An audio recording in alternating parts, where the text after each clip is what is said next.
The thing is, when I was young, there wasn't much of a civil rights movement.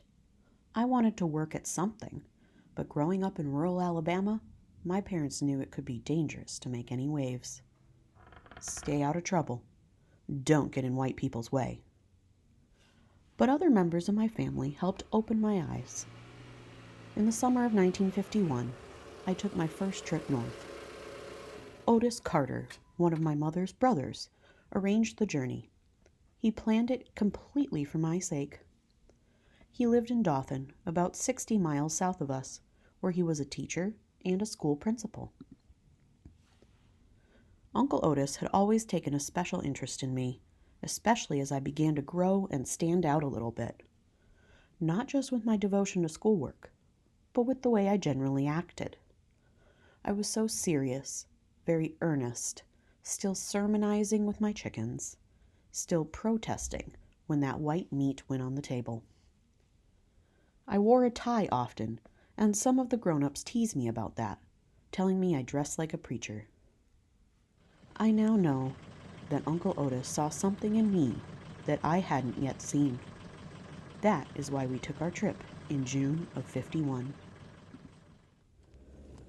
There would be no restaurants for us to stop at until we were well out of the South, so we carried our restaurant right in the car with us. Stopping for gas and bathroom breaks took careful planning.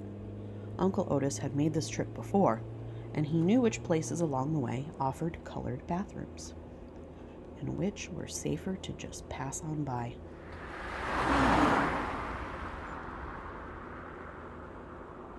Alabama, Tennessee, Kentucky.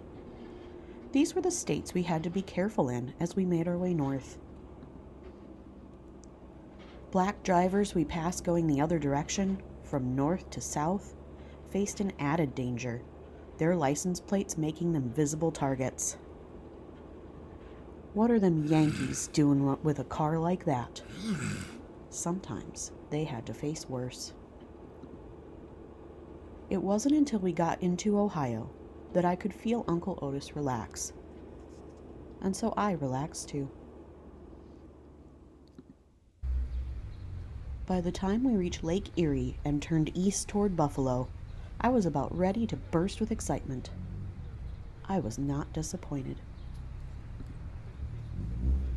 Arriving in Buffalo after 17 hours of travel was an otherworldly experience.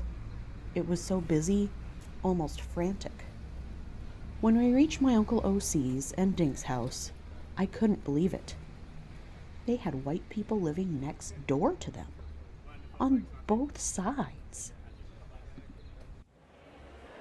My Aunt Leola and Aunt May Charles took me shopping downtown one day at the department store called Sattler's. There, for the first time in my life, I rode an escalator. I had never even heard of such a thing. I found my way to the candy counter, and it was like magic. I tried to make that bag of Neapolitan candy last forever. Another time, we went to the outdoor market, and I watched my Aunt Leola shop for a chicken. City people didn't raise their own chickens. They did what my aunt did. I want that one.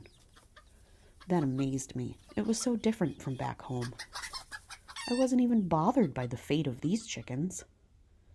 Maybe the fact that I didn't know them had something to do with it. I don't know. I do know that I had no problem cleaning my plate that evening. By late August, when it was time to return to Alabama, I was more than ready. I missed my brothers and sisters. I missed my parents.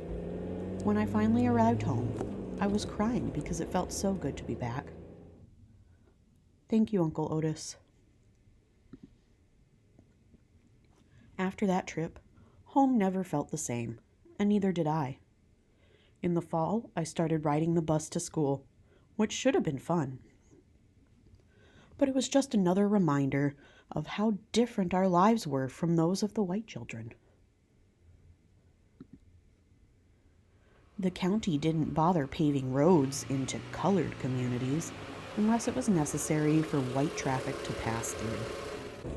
Our bus itself was an old hand-me-down, just like our school books. I realized how old it was when we finally climbed onto the paved highway, the main road running east from Troy, and past the white children's buses. We passed their schoolhouses as well, with nice playground equipment outside. Nothing like our cluster of small cinder block buildings, with a dirt field out back for recess. We drove past prison work gangs almost every day. The prisoners were always black, as were the folks working in the fields beyond them. You couldn't help but notice. Despite everything that confronted me on the way to school, I was in heaven once I stepped inside it. I loved going to the library. It was the first time I ever saw black newspapers and magazines like Jet, Ebony, the Baltimore Afro-American, or the Chicago Defender. And I'll never forget my librarian, Corrine Harvey. My dear children, read everything. But sometimes going to school was a luxury my family couldn't afford. When planting and harvesting seasons arrived, the reality of those fields displaced any dreams about the future. I'd plead with them to let me go. I'd explain how far behind I'd fall if I missed those days of classwork. We need you here, Bob. And so I'd hide. I would get up and eat breakfast, like normal. As the others made their way to the fields and the day's work, I would slip away. Bob, where are you?